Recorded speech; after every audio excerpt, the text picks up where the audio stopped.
Hello, welcome everyone. My name is Mashal and I am here facilitating this meeting. We have other facilitators, but I'm just going to give us a couple of more minutes as everyone logs in. I hope everyone can hear me okay. If you could introduce yourselves in the chat and say one thing of why you're excited about being here, that would be really awesome. Personally, I'm really happy to see so many people joining. We have 43 participants as of right now and more coming in. I'm gonna hand it over to Alan, who's also co-facilitating with me today, to welcome everyone. Yes, hi everybody. Thank you for being a part of this meeting. Appreciate you taking the time out of your day to be a part of this and to really lend your time and your attention to what is obviously a very important issue for our city, which is climate action. We're certainly going to give folks a little bit of time to continue to join this call, and soon we'll get started. We do have some materials that we'll be putting on the screen, a slideshow to kind of guide the conversation so that we're all looking at the same material. But this will really be an open conversation. We're going to have, an open dialogue about, what the expectations for this group should be and what some of the work can look like. We really envision this space to be really community driven. Mashal and I are really here just as facilitators, and we'll certainly make some introductions, more comprehensive introductions shortly, but we'll give folks a couple more minutes and then we'll get started.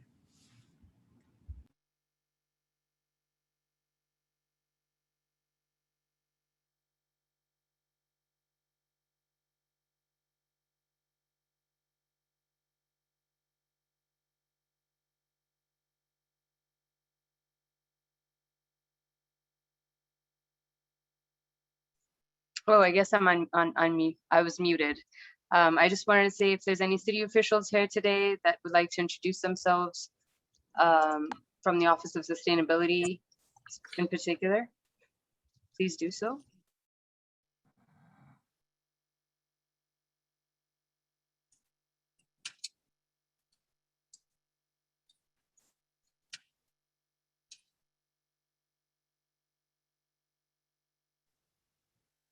Hi everyone, this is Thomas Pommier with the Office of Sustainability at the City of Houston. Glad to be here tonight. I'm seeing some familiar faces and a lot of new people as well. It's great to see there's quite a few people here today. Looking forward to the conversation. And I don't know if there is any of my colleagues here yet, but I'm sure they'll be here.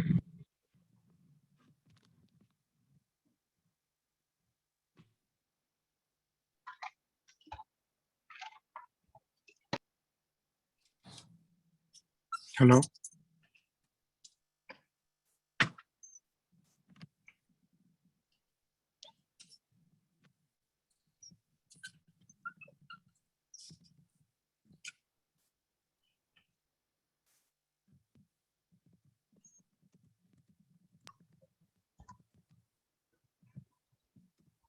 Awesome. So I guess with that, thank you, Thomas, for the introduction. And I guess with that, we can get started. I'd request Alan, if you and anyone else, Thomas, can make you co-host as well to manage the waiting room alongside. That'd be really helpful. And we can just get started with the agenda today.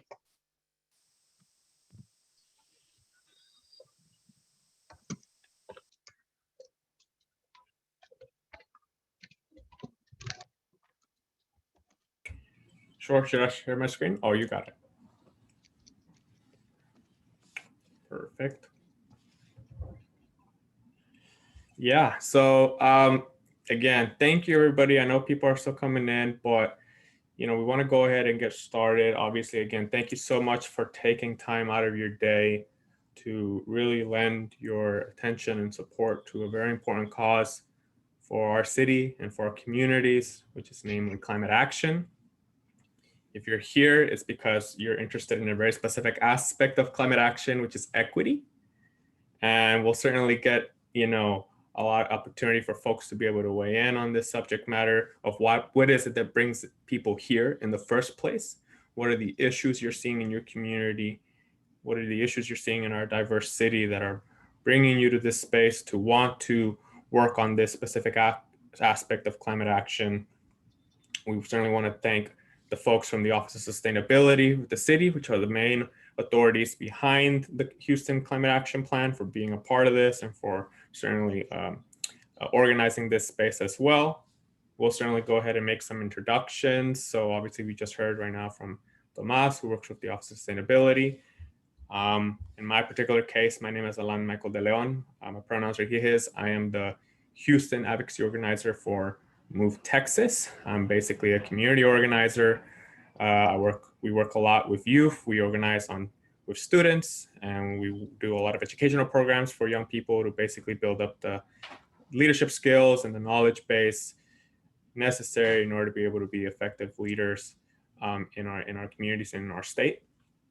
We work on a variety of issue areas: voting rights, criminal legal reform, including climate justice, which is part of the reason why I'm happy to, again, just fill the role of a facilitator. I don't have any intentions of really facilitating these meetings in a very heavy-handed way.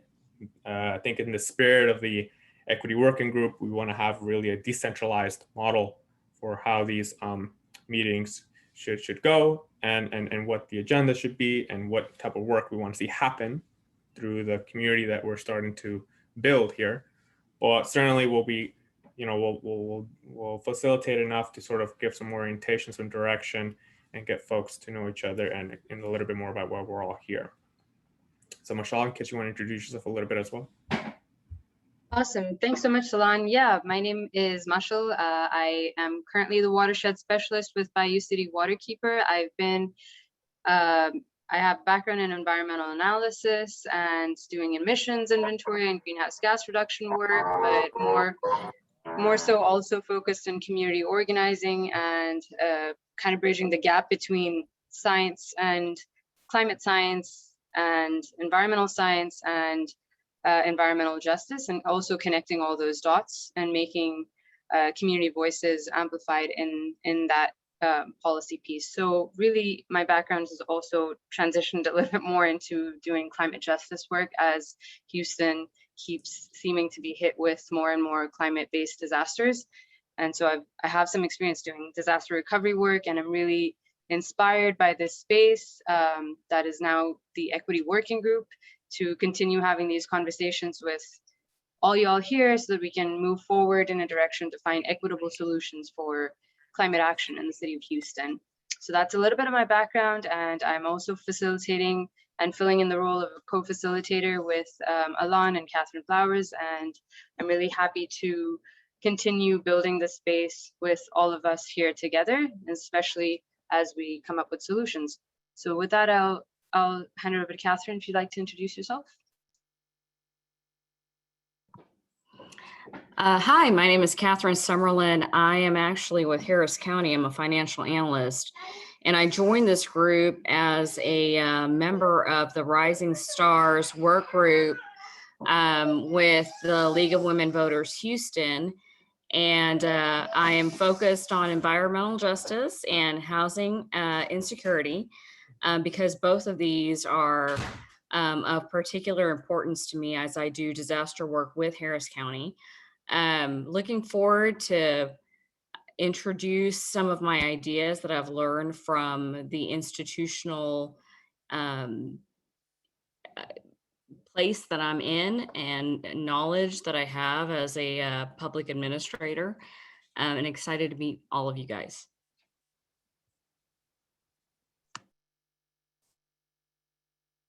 Awesome, thank you. And we also have Catherine Flowers here, if you want to take a second to introduce yourself.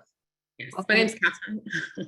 Thank you to everyone who was here tonight. My name is Catherine Flowers, and I'm one of the co-chairs for the Equity Committee.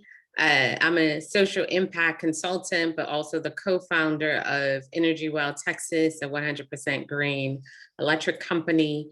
And I see our roles really as an opportunity to help the community understand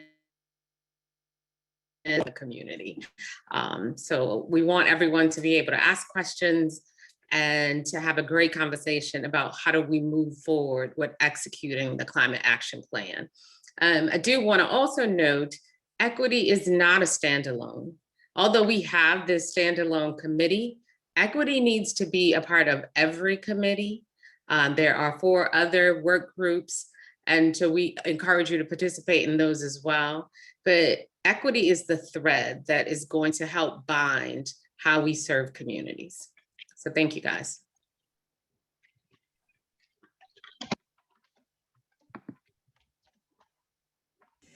All right, and with that being said, we'll go ahead, and as you can see on the screen, we have some slides again, just so that we can have something to kind of orient the conversation, give a little bit of structure to today's meeting. We don't intend for this kickoff to be here for too long. I think that for this particular kickoff, we want to aim for a little bit of an hour or so. I think that for future meetings, obviously, when we get deeper into the work and we get into the details of how is it that we can bring an equity framework from a community standpoint to the climate action plan and its ongoing implementation. I think that those meetings in the future will be a little bit longer, maybe an hour and a half, 2, it depends.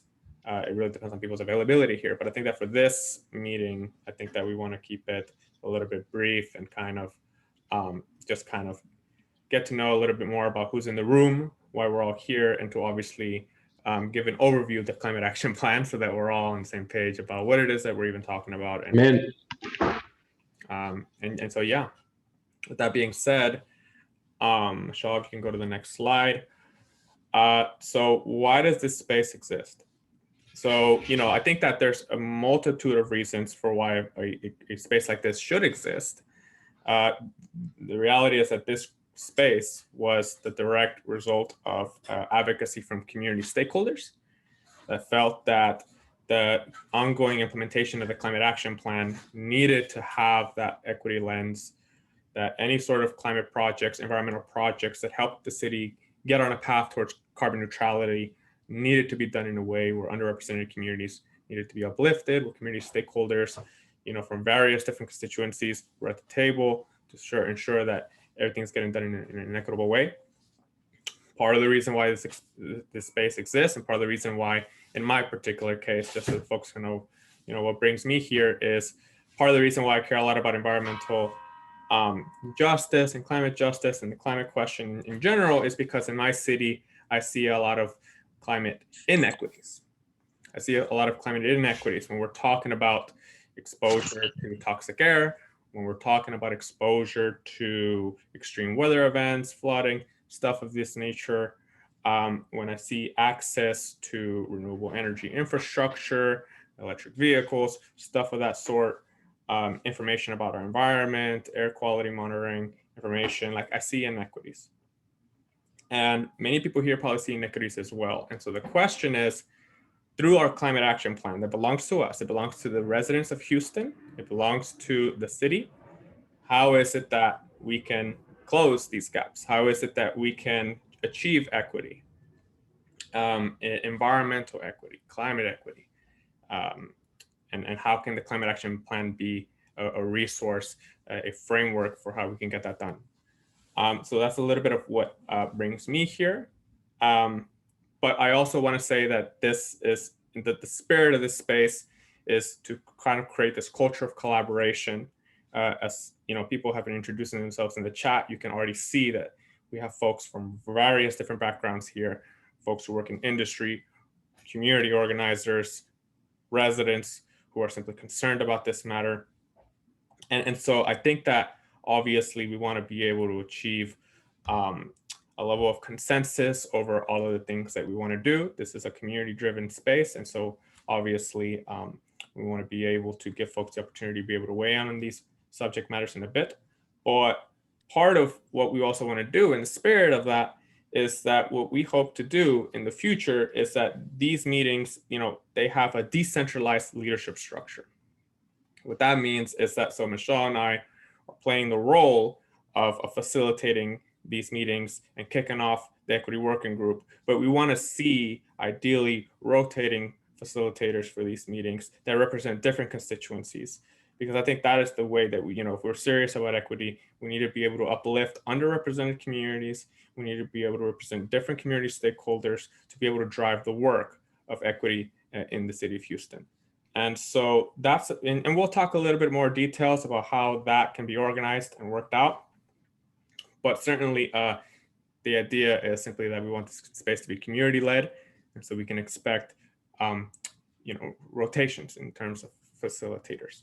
And the purpose behind this is so that we can build trust that, that the time that you are investing in this space is respected, that the attention you're giving to this matter is appreciated, and we want to give folks a meaningful place in this work, because it really takes all of us to be able to deal with an issue of the scale, such as climate equity in Houston as well. So that's a little bit of an intro in terms of what this space is trying to be and what's bringing it together.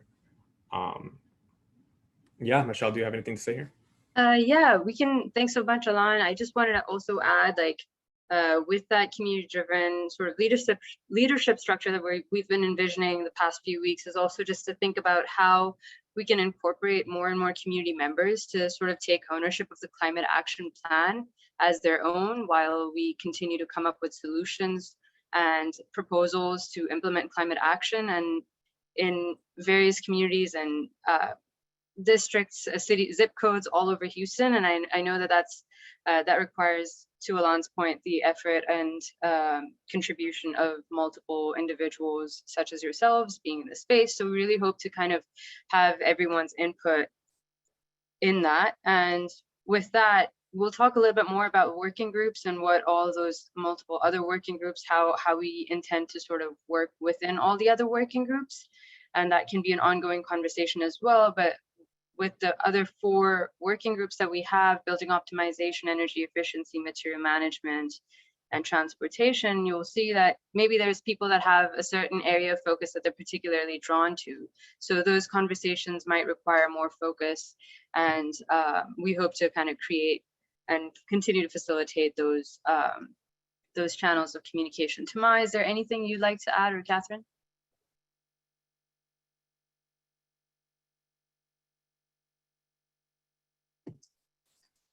No, it's in the spirit of us maximizing this time. It's 6:20.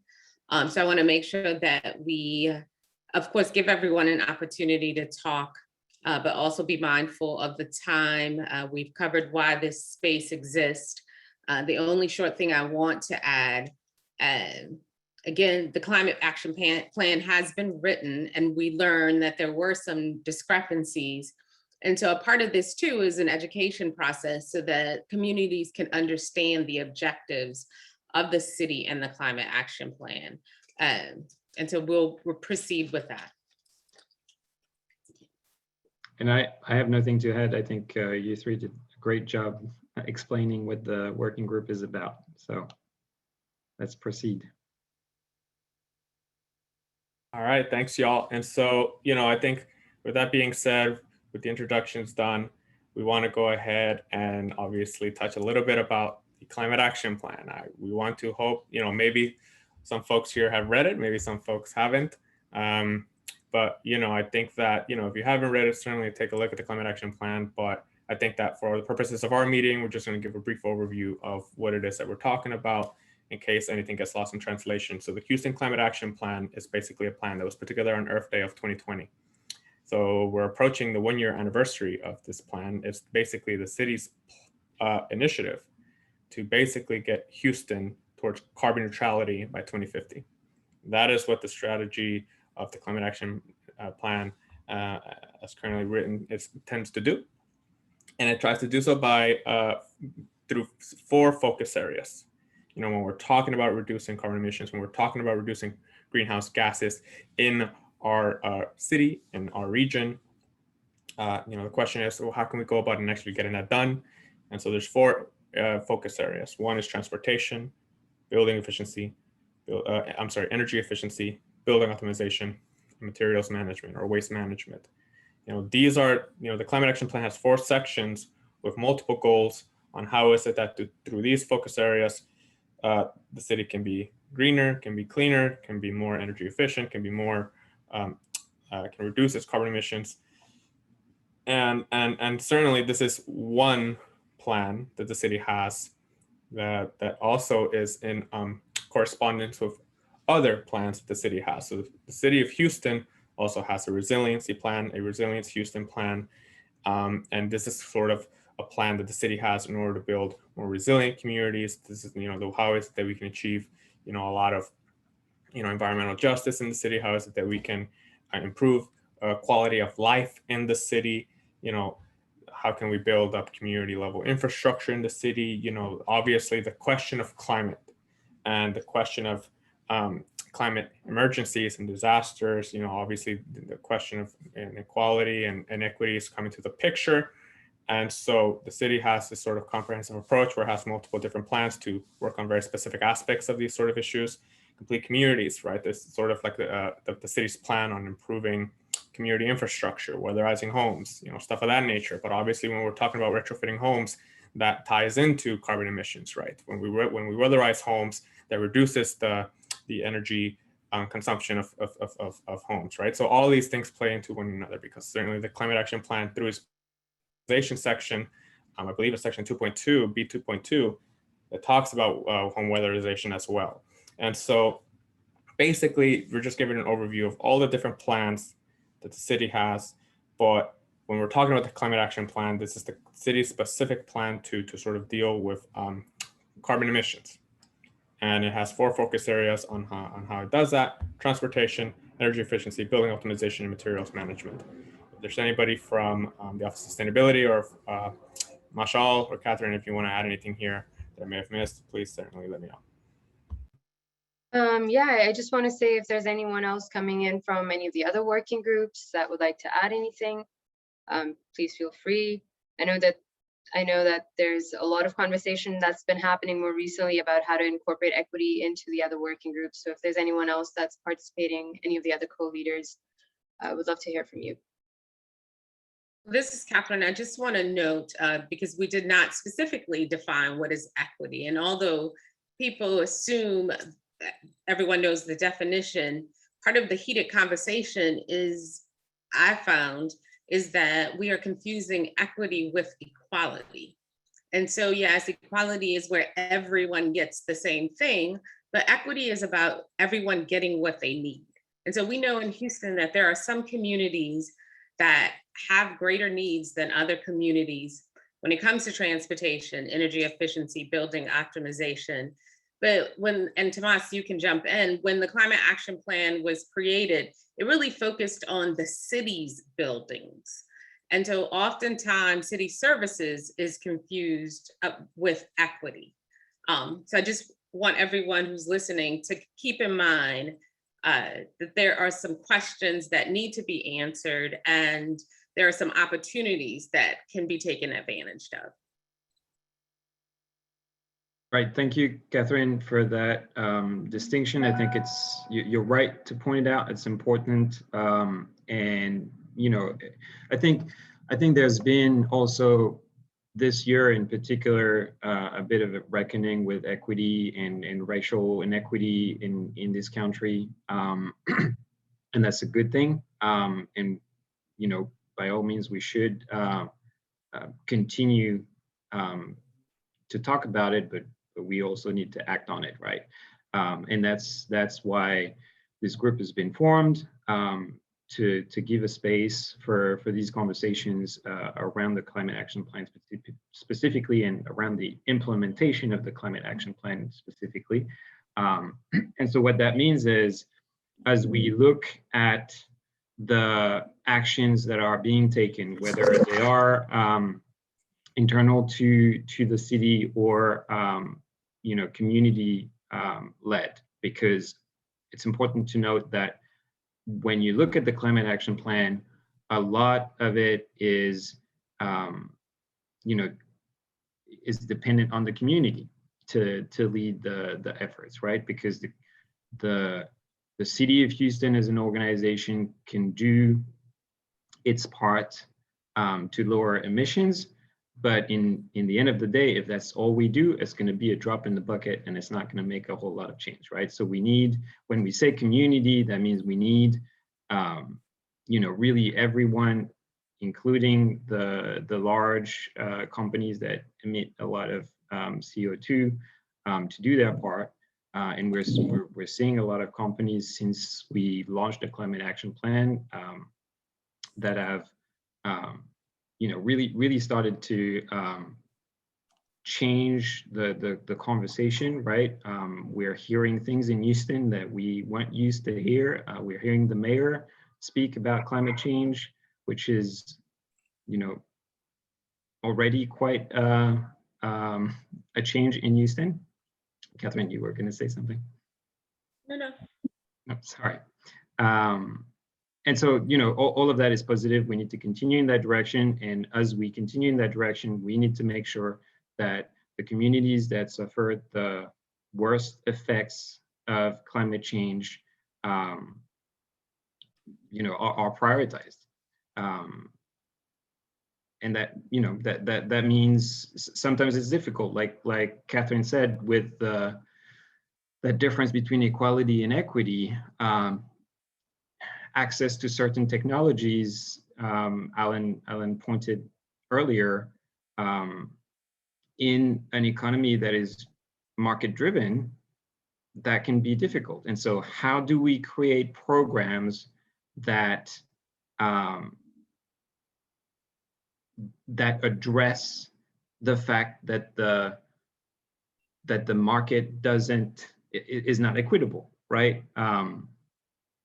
And so, for example, there are people in Houston currently that are working on launching a cohort campaign for access to solar panels, and that's just one example, right? But that is one way of making solar panel installation more equitable by helping people bundle together, learn about solar and the benefits, and decide on an installer together so that they can get a better price, right?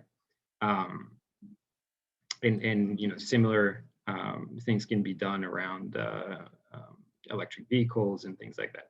So really, what we're waiting for this group to do is to collectively think about everything that's in the climate action plan, and how can we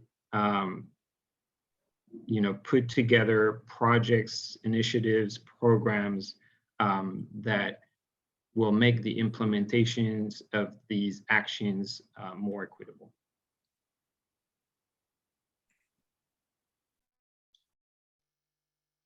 Thank you, Tomas. I just want to note, again, I'm going to be the timekeeper. It's 6:30, and we did not set some ground rules. I think this is important too, because we do want this to be a conversation. So I know it's more difficult via Zoom, but the chat is popping, and so we see a lot of things going on over there.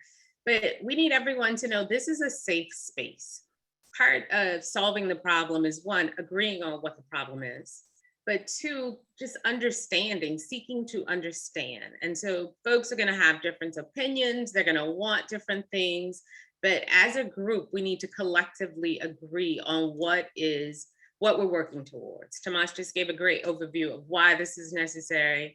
And we'll keep talking about that. But as you guys are listening and as you have a thought, please chat about that. Please add that. Michelle, we are recording this, right? Yeah, I put it in the chat. This is going to be recorded with the intention to be shared with people that weren't able to attend. I know that this was less of a window. Hopefully, with more meetings coming together and planned, we'll have more window of time to let more people participate in these conversations. So yes, this will be shared with people that had registered with the Equity Working Group, and the chat will also be shared, if that's okay with everyone. Yes, and so if we can't get to all of your questions, please know that we will be reading them and documenting and making sure that we take everything into consideration. So again, please see this as a safe space and as an opportunity to really work towards something incredibly meaningful. Excellent, y'all. And so with that being said, we do want to give folks an opportunity for the next couple of minutes to really share with us on, why is it that you're here? You've heard a lot from us, Mashal and I, Catherine, in the Office of Sustainability, of what was it that really went into the inspiration behind wanting to put a space like this together. But obviously, as you see on the screen, the slide here, part of what brings some folks to a space like this is that they see environmental injustices, they see climate inequities, and so when sharing what is it that brings you into this space, and with the intentionality behind your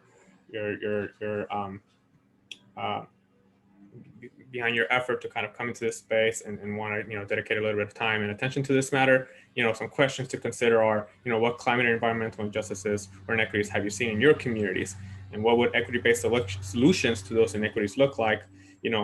How can this group be effective in influencing local policy? I assume that people are here because they want to see work collaboratively with policymakers and in order to be able to achieve comprehensive solutions to the issues, to the climate inequities that we see in our communities, and how can we uplift underrepresented community members as important stakeholders in climate policy making and as potential targets for climate action plan projects.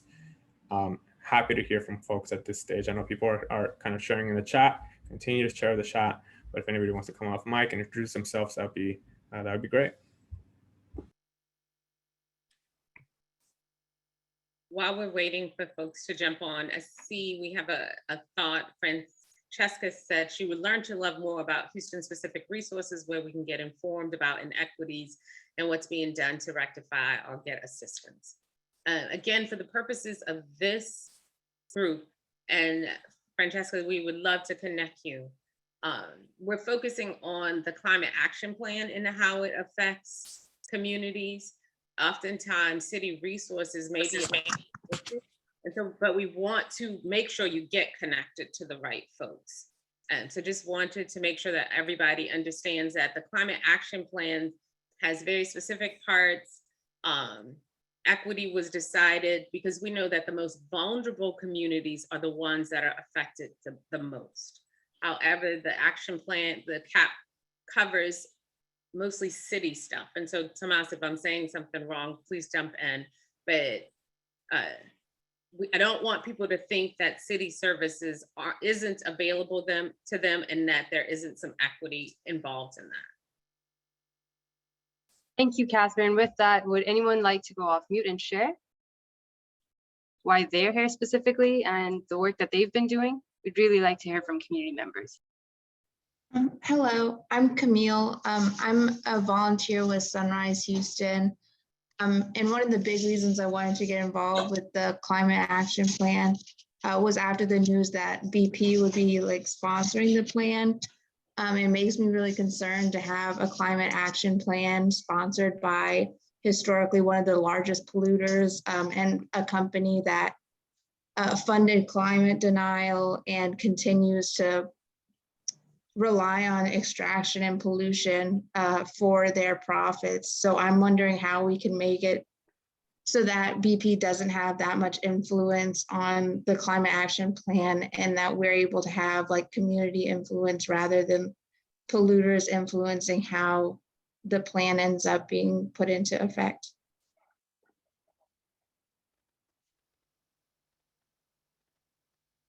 Thanks, Camille. Thanks so much for sharing. That's a great point. We hope to continue thinking about that for sure. I think that's one of the biggest concerns. Houston is an industrial petrochemical city. So Tomas, would you like to share anything? Well, I'll just respond to the concerns because we've heard this is not the first time we heard this concern. I think what's important to say here is BP doesn't have any say in how we implement the plan or how or what's in the plan, right? They donated money to help the city of Houston in implementation efforts. There's no strings attached to that, right? It's we decide how to use that money, and they don't have any say in this. They just donated the money, and that actually is allowing us to hire a climate equity coordinator. So, you know, I understand the concerns. I think we need to recognize the history of our city and the way our, you know, the companies our economy relies on, and what we are doing with BP, I think, is a step in the right direction for these companies to make the move to, you know, becoming fully integrated energy companies rather than just oil and gas. And you know, this is the best answer I can give right now to Camille is there is no reason for concern that BP has undue say in the climate action plan or its implementation. That's not the case. So Hello. thank you. I see Carlos's hand raised.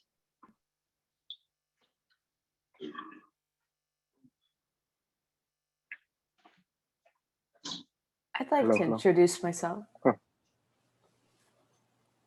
Yeah, go ahead, Catherine. Hi, everyone. I'm also Catherine, Catherine Chima. Really excited to be a part of this group because I truly believe that Houston is one of the greatest cities in the United States, but it also faces a really important and big problem, and that is climate change. And I think the question of equity and equality in a changing Houston is more important than ever. And we can address that through access to clean air, clean water, and livable environments. I work in industry, so I work for a solar tech company in product marketing, and I'm just interested to see if I can apply some of my skills to the work that will get going. So thank you, and really nice to meet everyone. Thank you. I can go next if there's space for it. Yeah, go ahead. Howdy, everyone. My name is Chase Phillip. I'm a student at the University of Houston. I've worked in a variety of different organizing groups, as well as working out just in the civic engagement space more generally in data and technology. I joined this group primarily because I felt it was important to be directly involved in the conversations around adaptation and change in the face of climate change and mitigation in the face of climate change, and just really trying to make sure that I could be a voice to advocate for hearing people out in really trying to living it up to equity and inclusion, especially amongst this issue, because when you look at the statistics from the EPA, when it comes down to where Houston scores, you know, we're in the 90th percentile in a variety of different metrics when it comes to air quality and water quality, and the amount of Superfund sites that we have in that area is like really serious. And so keeping that in mind and the effect that it has on people's health and not only just people, but the overall environment, I think is super important. So really hoping to hear more conversations and hopefully we can make some real great change. Hi, everybody. Maybe I can go and introduce myself. Yes. Yeah. So my name is Sunil Garg. I'm the founder and CEO of a machine learning and AI startup located in Houston. In the past, I've spent a large part of my working career working with Schlumberger, which is an oil field services company. Right. When I started the startup, my main goal has been to optimize, you can say, oil and gas operations. Of course, you know, from a commercial perspective, that kind of largely focused on how we can reduce the cost of the operations. But a lot of these energy optimization initiatives are also, you know, reducing the carbon footprint in a large way in the industries. So I would say for last couple of years, I have almost changed my focus to pretty much focus on, you know, sustainable living. And towards that, I've been working on an application which is largely more consumer oriented in order to motivate people to reduce their carbon footprint. Also, I've been doing some of the things on my personal front, which is kind of practicing the same thing that we are trying to motivate other people for. As an example, early last year, we started, composting most of our organic waste and reached a stage where I really have to, throw my trash only once in 6 weeks, which I'm personally very proud of, as both me as well as my family, because when I see how much trash is out there every week, twice a week, right? So being able to reduce mine to once in 6 weeks is quite an achievement as far as I can see. And if everybody starts doing that, of course, that can reduce our landfill a lot. Right? So that's I would say is my personal contribution, at least beginning to do that, and also looking at other not only just energy conservation initiatives, but also looking at renewables and also water, which people forget a lot, right? So water conservation and let's say rainwater harvesting, which people don't tend to think too much about in Houston, but you can see that we have these alternate cycles of when there is a huge amount of rainfall, we get the flood, and 2 months after that, you will see all the communities advising people to conserve water because there is a drought-like situation, right? Clearly, that's one of the resources that is not being managed correctly. So, and at the end of the day, all of these impact the climate. So that's kind of some of my focus areas, and that's why one of the reasons I joined this group was I saw that as an opportunity. I've been hearing about Mayor's Climate Action Plan and reading about it as well. So I said, this is probably a great opportunity to contribute positively towards that goal. Thank you. I think I can go next. Sunil, that is like goals, by the way. That is so incredible that you are able to throw away your trash once every 6 weeks. That's super inspirational, actually. My name is Francesca Moss. I work for NRG. I actually help manage the development and content updates for several retail electricity providers that are pretty prevalent in the Houston area. And I'm really here to try to help facilitate any conversations with our companies to see if we can work in parallel with this group, with other working groups, to see if we can reach our large customer bases and get more interest in different programs. So that's really what I'm here for, and hoping I can help in any way possible. Thank you.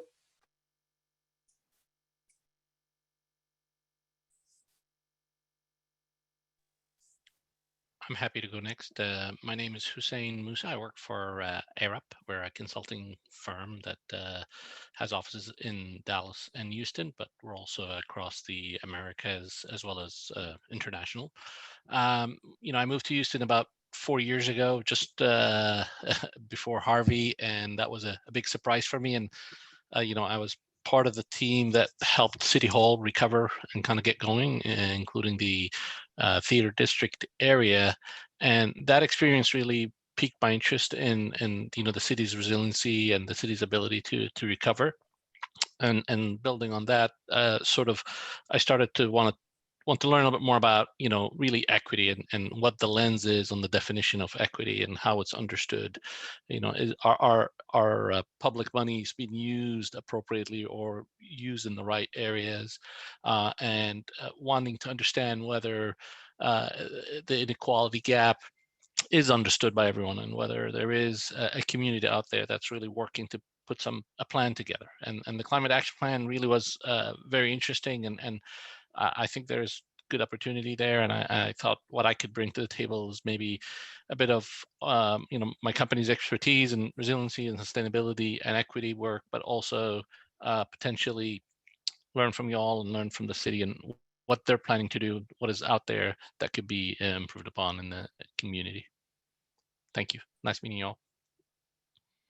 I'll jump in there. That's a really nice tangent into my introduction, which is very similar. My name is Danielle. I'm a new resident of Houston, a new immigrant from Canada originally. The reasons that I've been interested in this plan, I have experience implementing community climate action plans in my old community in Waterloo region. It's in Ontario, Canada.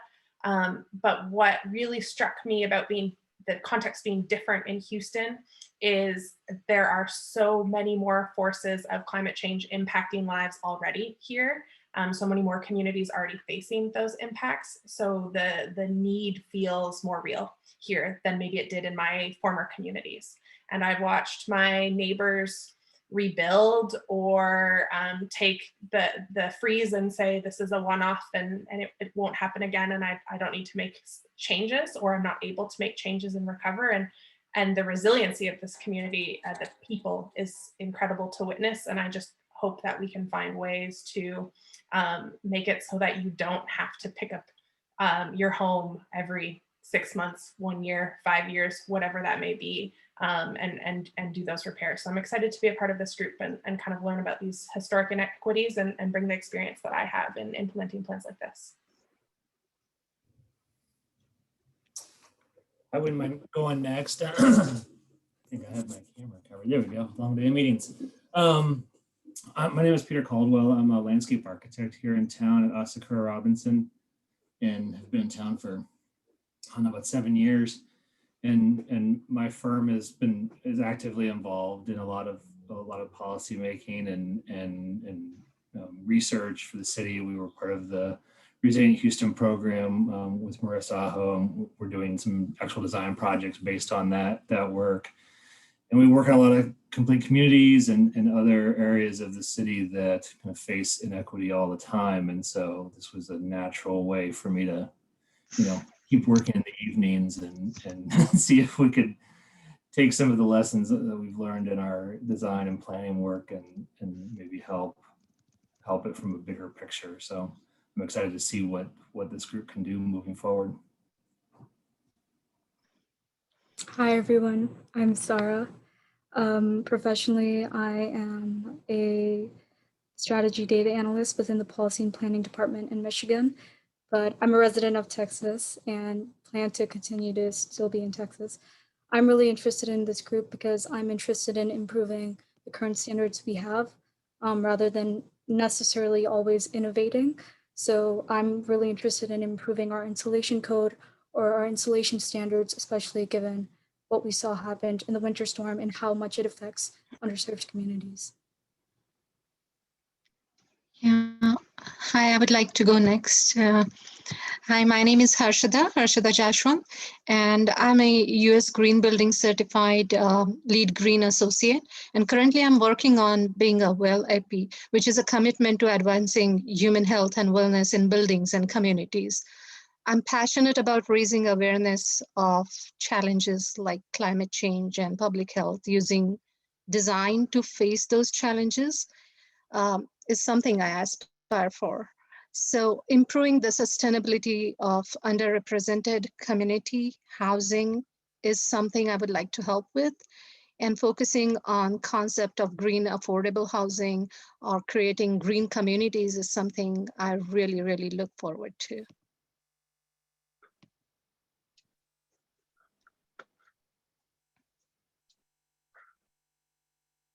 I can introduce myself. I'm Charlotte Ward. I am actually here representing a nonprofit that I volunteer for, Striving for Parity. And at Striving for Parity, we're interested in ensuring that the economic opportunities coming out of the Climate Action Plan are equitable in throughout Houston. So it's not just a small number of businesses and residents that are able to participate in a profitable way. I'm also a BP employee, and I do appreciate the concern, but I can say that I personally joined BP because it was one of the first companies to highlight the need for climate action.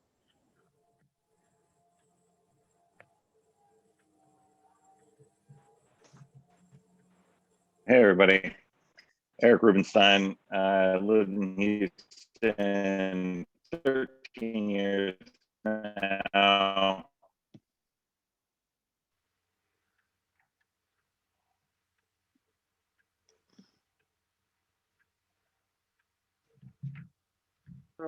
part, whether it's food tech, ag tech, climate tech, or circular economy, recycled plastics. So my interest is seeing how we can incorporate this into the city's planning, materials that absorb carbon into them instead of emit carbon in the production of them, and see other ways that we can incorporate technologies such as that.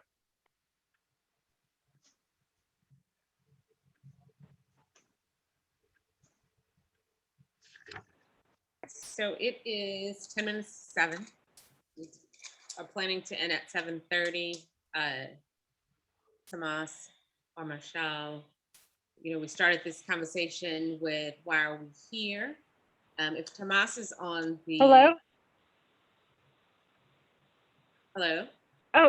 Oh, hey, Catherine. I'm sorry. I've been trying to talk for a while, and I think there's something up with my phone. I'm dialing by phone.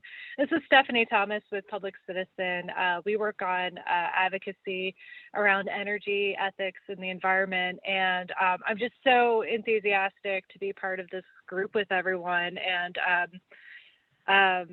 yeah, there's a 23-year difference in life expectancy across Harris County. And that's one of the reasons why the Equity Working Group is really important to me, is finding ways to lessen that difference and really improve quality of life across our entire city. So thank you for letting me jump in. Oh, absolutely. Thank you for being here. And again, we want to thank everyone for being here. Tomas, I think you're still here. As I was hearing some of the comments, just want to again refocus. Tomas, could you talk 2 minutes about what implementation looks like, and realistically, like what's the time frame around the climate plan implementation? Okay. Yeah, absolutely, I can do that. And I think you're right. It's important for this group to, as you think, or as you start thinking about potential projects and programs that this group would be working on, I think it's important not to be overwhelmed by the size of the climate action plan.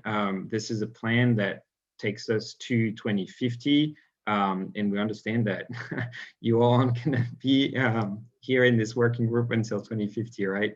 But this is an effort that will continue going, and the group will evolve, and people will rotate. But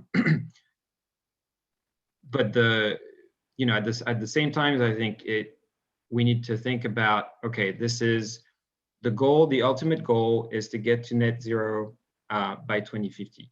What can we do from now to 6 months or a year, right? What's a project or program that is realistic to do within maybe a 6 month or a year time frame?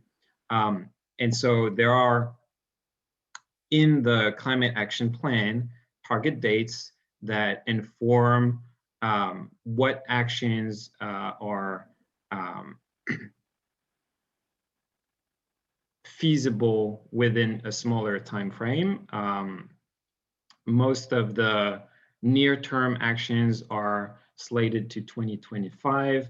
You'll see at the very end of the climate action plan that beyond the target dates, you also have information on the potential for greenhouse gas reduction of some of these actions. So that's also a determinant in making decisions as a group as to what actions you want to prioritize. There are actions that have high potential for GHG emission reductions. There are others that have indirect potential. And then there is information in there as to whether those actions are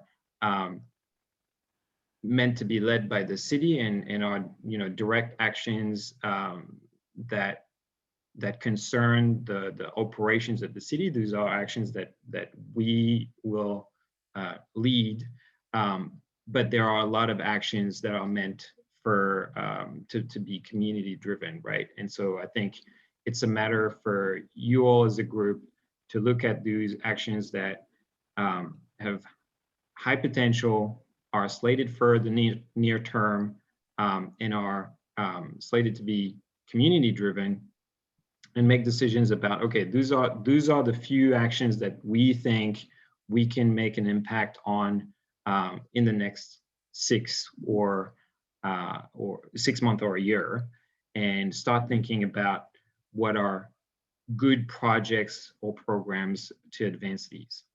And that's what we mean by implementation. Does that answer the question, Catherine?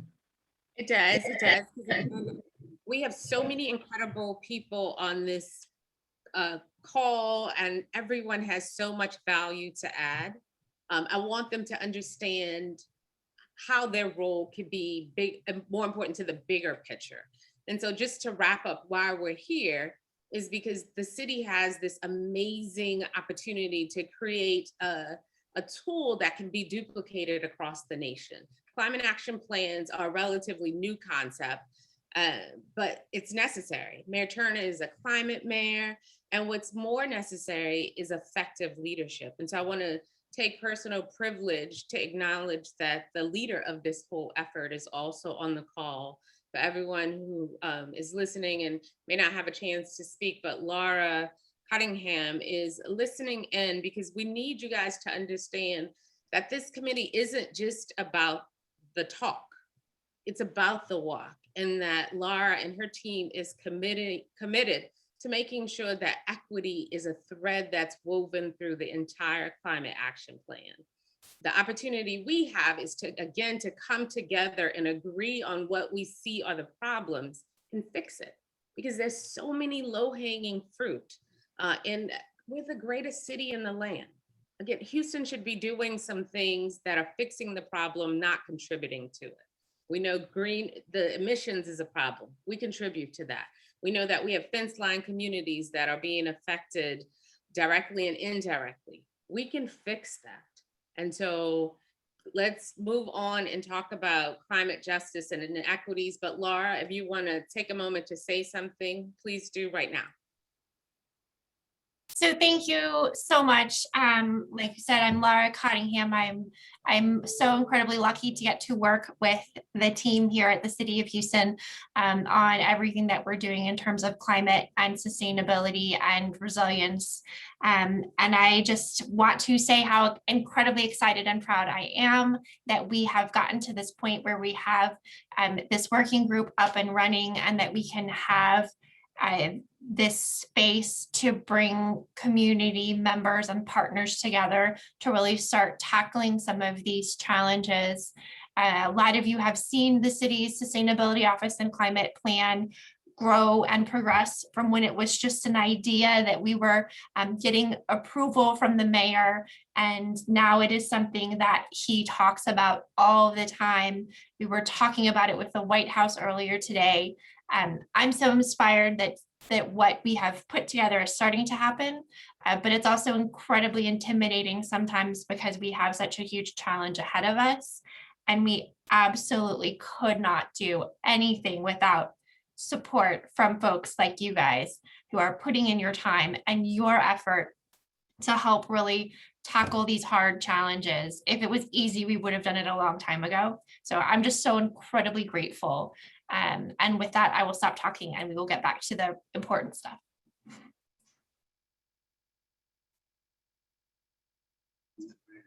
Thanks, Laura. Thanks for being here and joining the conversation today.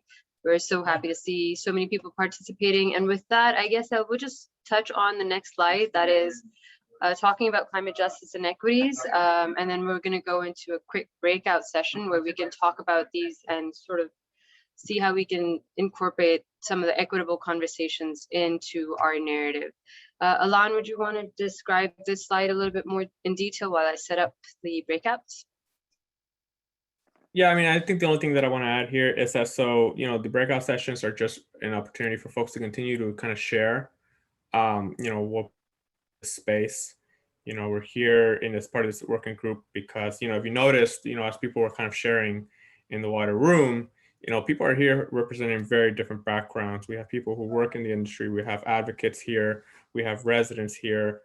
We have very different stakeholders here at the table that are brought together by the idea of equity as it pertains to climate action in our city. And so I think to be able to talk about some of the inequities that currently exist, if we didn't have inequities, we wouldn't need a group like this, but to kind of just learn a little bit more about what is it that's bringing people to the table. That's kind of like the purpose of like the breakout sessions. And so these are just questions on slides to just kind of maybe get some stimulating thoughts going. But I think that one of the values of the working group that I think I want to certainly drive home for folks is that this is an emerging community. This is a network. Use this opportunity to connect with folks that are also concerned with climate action as it pertains to equity as well. And so definitely use this as a networking opportunity and to learn a little bit more about some of our other Houstonians that are also brought together by the same issue. And so with that being said, yeah. I want to set the framework for you guys. So the question, climate justice and equities, how can we resolve? How can we address? For example, did you guys know that Houston has more concrete batch plants than the entire state of Texas combined? That means the communities where those batch plants are located, which is always in low to moderate income communities, are being affected most, right? The rate for asthma for children, the national average is like 1 out of 10. In Houston, the average is like 3 out of 5 kids have asthma. That's not normal. PM 2.5 is soot, the other word for it, is making our pollution worse. And so that's a city issue, right? Because who regulates the concrete batch plants? How do we bring more equities to communities so that they aren't always being dumped on?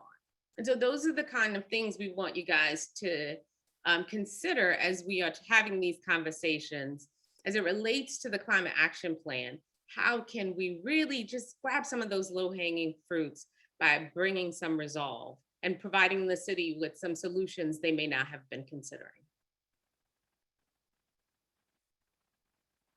So Michelle, you want to give us direction on how we're going to do the breakout groups?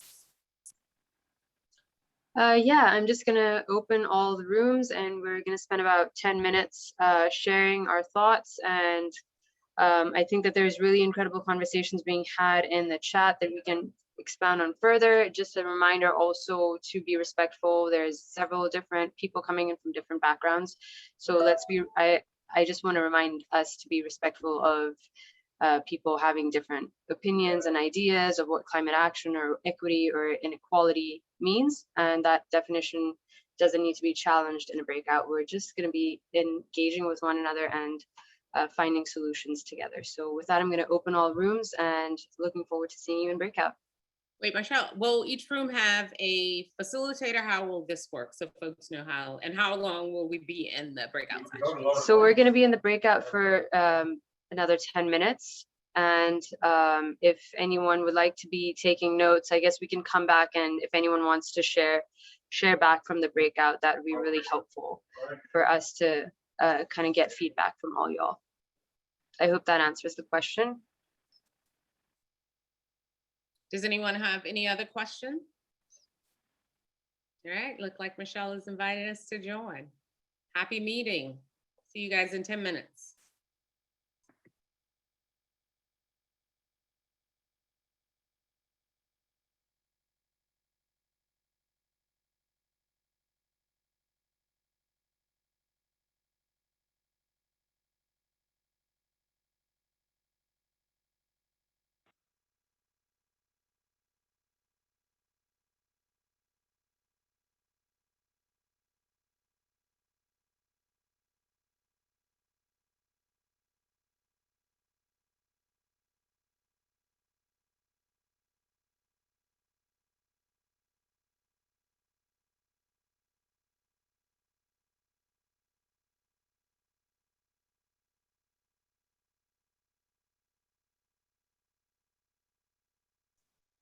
David, do you need help getting into a breakout room?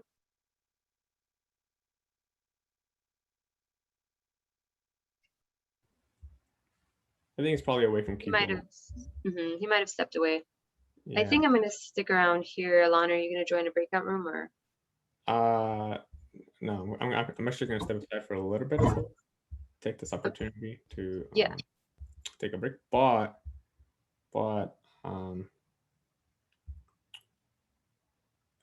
let's see here.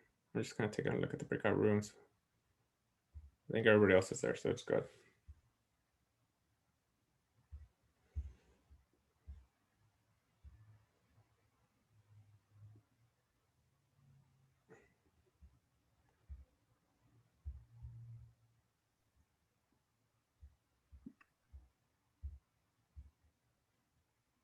Yeah, I'm just going through the chat.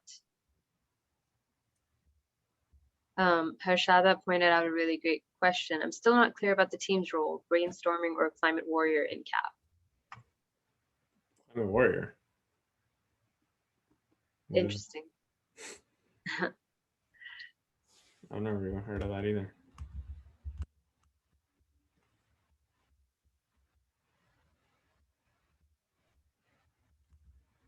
Yeah, I feel like the chat's been pretty active, so that's good. Mm-hmm.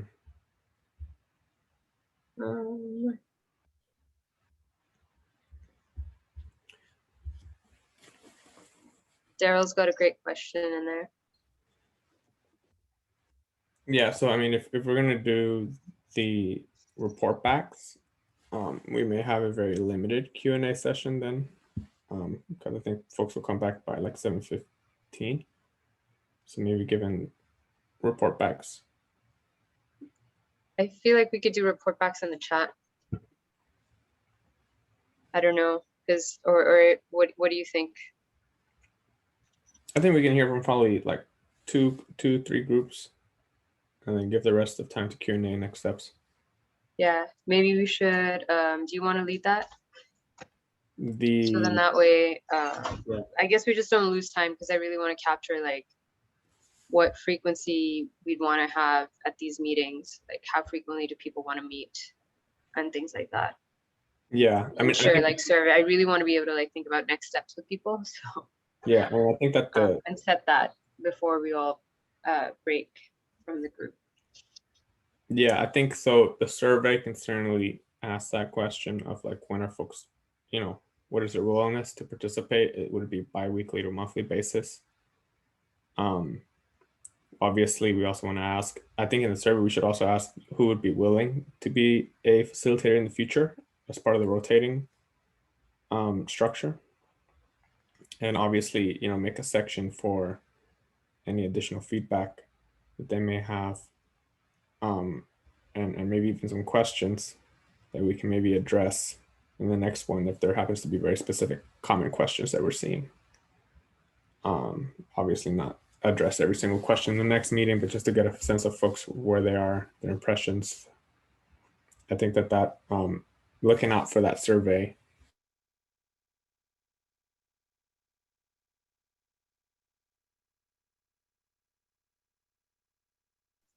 Alan, you froze for me.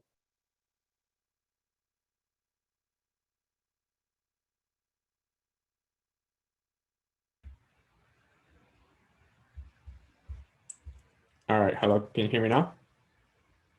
Yeah, I can hear you now, but your video is stuck. Can you hear me now? Yes. Oh no. I can hear you now. Oh, you can hear me now? Your video's unstuck. Yeah. Okay. I think that another next step is, I think we should encourage folks to invite their colleagues, invite some of the people that they know to be a part of this space. This is just a kickoff meeting. This is going to be an ongoing project, and the more stakeholders that are, brought to the table, the better that are to be a part of this. So we can, the bigger this coordinated group, the more coordinated Houston can be when it comes to climate action, the better. And this is a space where we can coordinate various different stakeholders. So if folks want to go ahead and invite people that they know to the next meetings, to also participate as well, that would be ideal, absolutely. And so I think that could be another next step. Encourage folks to spread the word about these meetings, as they will be happening on an ongoing basis. Sounds good.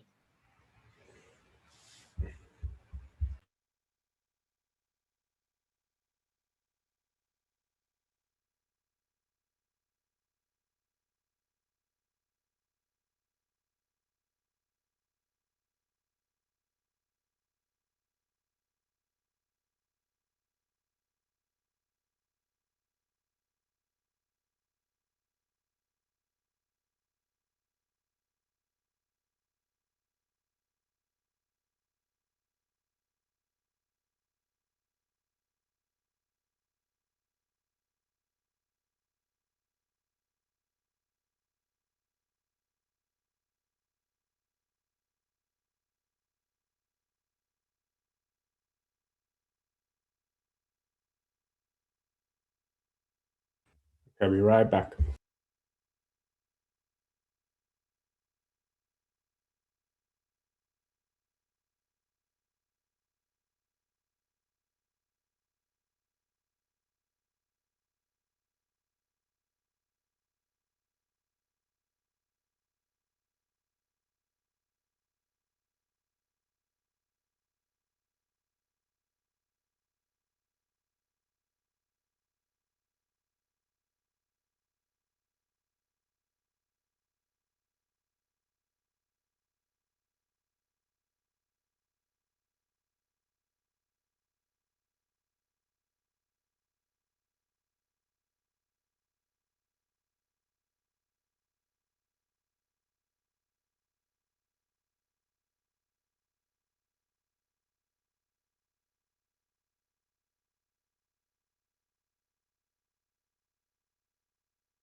Hi, Juan. I just want to welcome you to our meeting.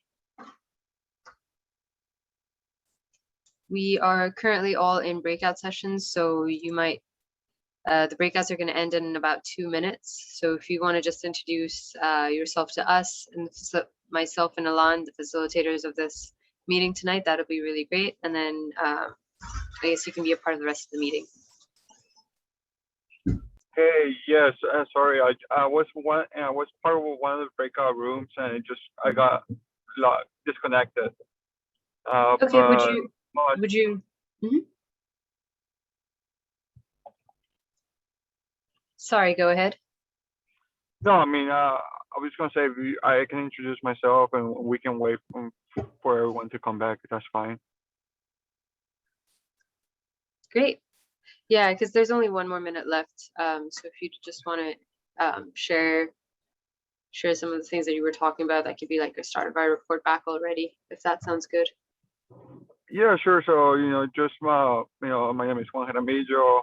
I work for Sonova Energy as a senior data analyst, and really, I just wanted to be part of the equity group since I'm involved in the renewable energy. I also wanted to participate or be involved in the climate action plan, to be part of the change in my community. That's really why I'm here. Awesome. Thank you so much. Thanks for sharing. Yeah, we definitely need all aspects of people, and having data analysts in the room is really great. Thanks for being here. So I have sent out a request to close all the meeting breakout rooms so people will be coming back in. And I can introduce myself. I guess if you were already here, you know who we are. Yeah, I got Cool. Thank you.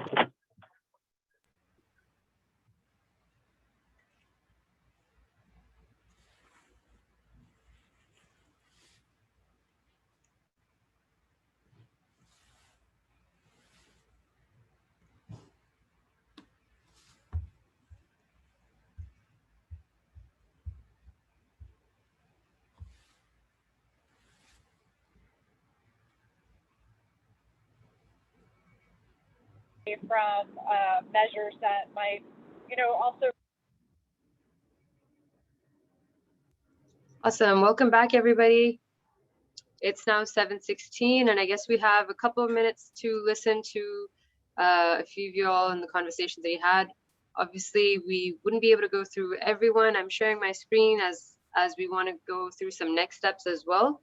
So if you all have, if anyone wants to go off mic and share what was discussed in their breakout, we'd be really happy to listen. Hi, Marshall. This is Jaime. Thank you for hosting this meeting and for Laura for being here and other facilitators.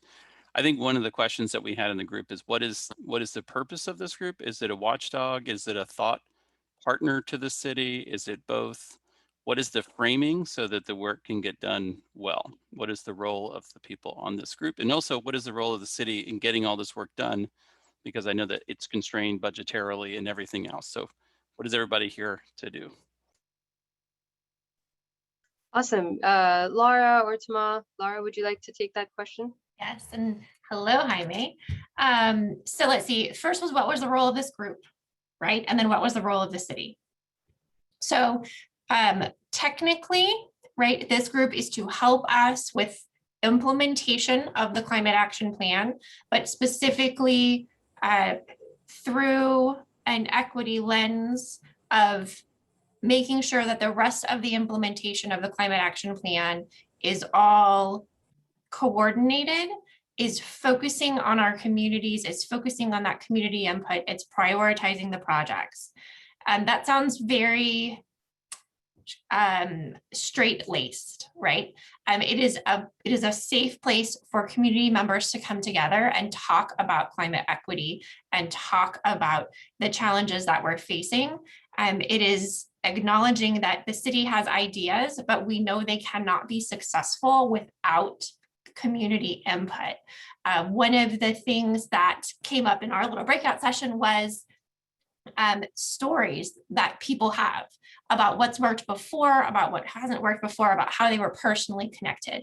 This is that place where we can compile and gather that really critical information and make plans and programs and implement the climate action plan in a way that is successful. Because without that, it would be very sterile. It would be very, here's a policy and a program. We know that Houston has so many challenges, right? That also came up in our little breakout session was TCEQ and what can and can't the city do? The secret sauce to making things work is community partnership. And so to me, that's what all of the working groups do, but that's what this one does most importantly.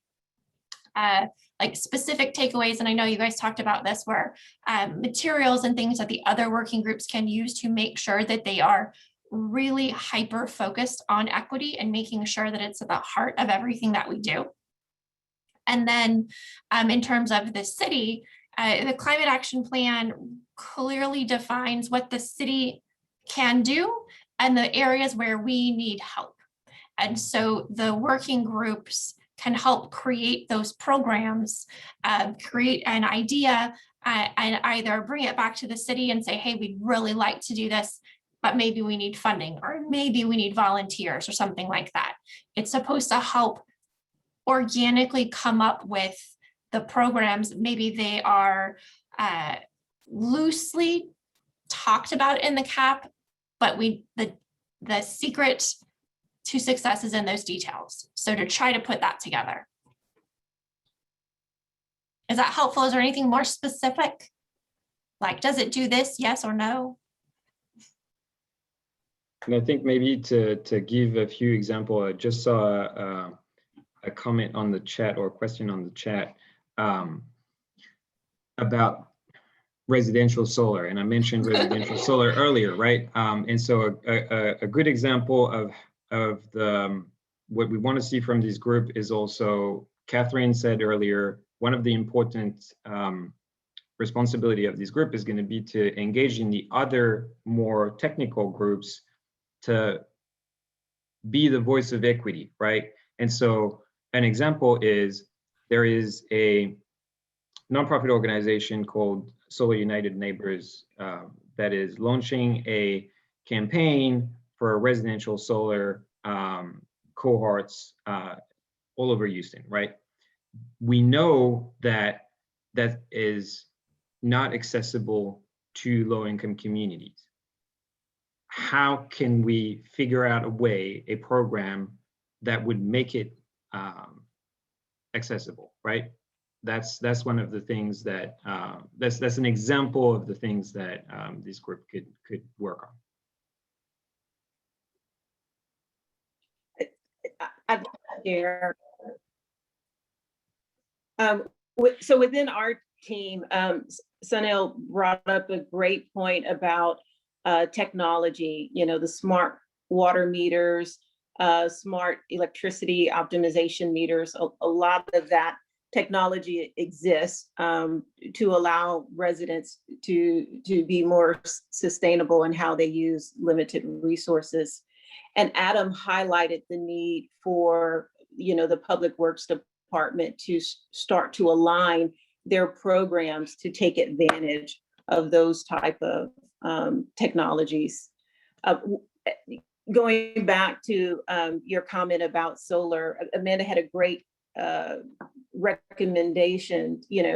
There are some nonprofits and organizations that are going to the community to help bring some of these higher technology solutions and renewable solutions, but not all are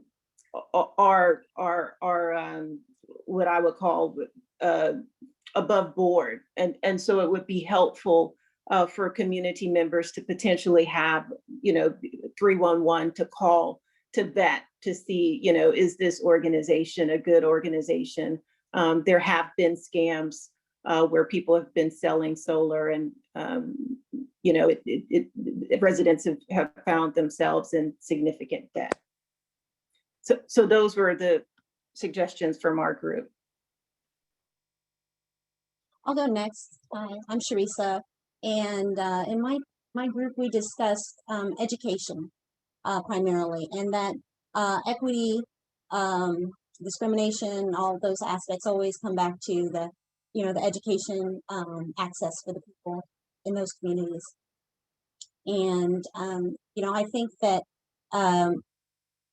putting an investment in the communities affected in their education and sustainability, in their education on their vulnerability, and giving them tools, training, beginning them in junior high school and high school on those specific skill sets to be able to actually make businesses within those communities and be able to be on the ground knowing how to respond. So when they have a flood, they've actually gotten some training and they're not looking to the city for everything. Do they know how to get the boats? Do they know, we have to sort of handle it at two levels. There's an immediate crisis. It could happen any year where we have a flood, and these people in the communities need to know how to respond. So do they have the education to respond today? That's probably an immediate focus, but they also need to understand generally what is climate change and what's happening, because a lot of times our communities are not involved in those conversations, so hence we don't participate in these meetings. And so we need to know this is most important to our communities, and we'll start showing up.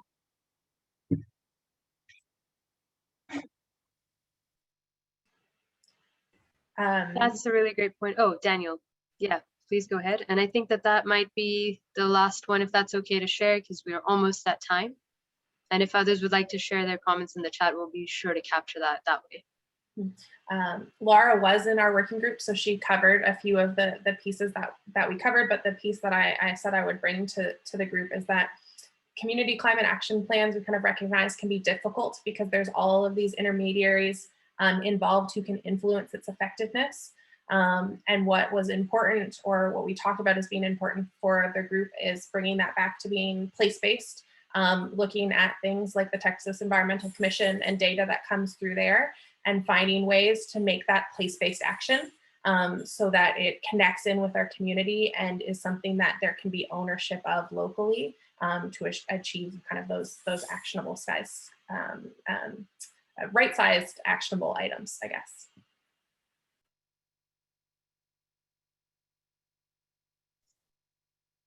Awesome. Thank you so much for sharing. That's a really great point. Place-based, how do you make it relevant? And going back to what was previously being said, is how do you make something relevant to community members? And that's part of building that trust, is that when these conversations are happening, that they do continue happening in a way that does serve the community members, in a way that is keeping equity at the forefront of the solutions. So with that, I guess I just wanted to thank everyone for being here today personally, and thank you for your patience. I did want to highlight, I have put it in the chat, the link to join all the other working groups to continue having these conversations, equitable conversations in the other working groups as well. One of the big things that we were wanting to do was have the equity working group kick off ahead of all the other working groups, so that we could capture these conversations and take them to those working groups as well. So and the youth-based working group had their kickoff yesterday, and the equity working group kickoff was today. So thank you for your patience. As far as the other working groups, they'll be scheduling their kickoffs, I'm thinking around this month. So if you've already signed up, you'll be hearing from them soon as well. Is there anything else that anyone else would like to share? We do have a survey that I'll be sending out along with the meeting notes and the reporting, to be able to capture like questions and feedback from all y'all about when the frequency of the meetings and how frequently we should get together, and if other people want to step up to the role of like facilitating. Great, Alon's sharing his screen. Alon, would you like to add anything more?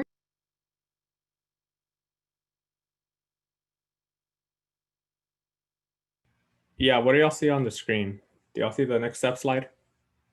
Okay, perfect. Yeah, as basically Michelle mentioned, and we're gonna, part of the next steps is, we're gonna put out a survey to kind of capture some feedback, get, trying to get some insight on folks' availabilities. Are folks interested on meeting on a bi-weekly basis, on a monthly basis? I mean, again, there was a question asked earlier about, what is it that this working group is going to be doing? And in the spirit of having a community-driven working group, that's really up to us. Part of the value that this space is creating is that there's a lot of different stakeholders here representing different constituencies, and that's building community power. We can be effective in a number of ways. If you have creative ideas on how we can use this space, this emerging network, to lend to the effort of citywide climate action, I mean, I think that we would be happy to capture some of those ideas in the survey and discuss them in future meetings. And of course, these meetings are going to be ongoing, are going to be happening on an ongoing basis. This is just a kickoff meeting. Feel free to invite others to participate in this, in these meetings as well. This is going to be ongoing. People can continue to sign up through the city's page. And certainly part of the survey as well, as was mentioned earlier, in the spirit of equity, we want to make sure that this space is functions in a sort of decentralized way. For these kickoff and these sort of introductory meetings, we want to, Mashal and myself and Catherine, we'll be happy to facilitate, but we want to see this space really function on a rotating basis. We want to see different folks representing different constituencies be able to work on the agendas for these meetings, to be able to facilitate these meetings and sort of have, really have this space be community driven in that way. And I think that for the time being, we have a date tentatively set for the next meeting, which will be in 2 weeks from today, May the 4th. But again, we'll be certainly capturing more information from you all, hopefully through a survey that will be coming in a follow-up email on what people's availabilities are, and of course, what people's ideas are for how you think this group can be effective. But with that being said, that's really all I have to share. If anybody from the Office of Sustainability has any parting words.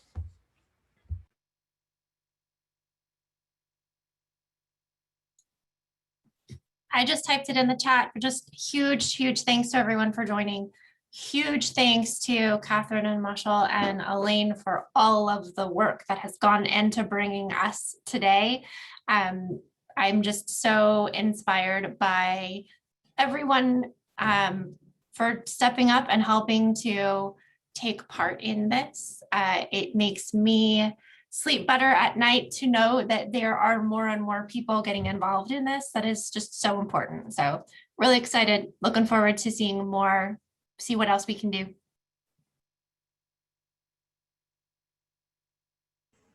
Thank you, everybody. Thank you for taking the time to join us tonight. We look forward to keep these conversations going and continuing to build this together. And so thank you so much for being here today. Thank you all. Bye-bye. Thanks, everyone. Have a good evening. Bye. Thanks you. Bye.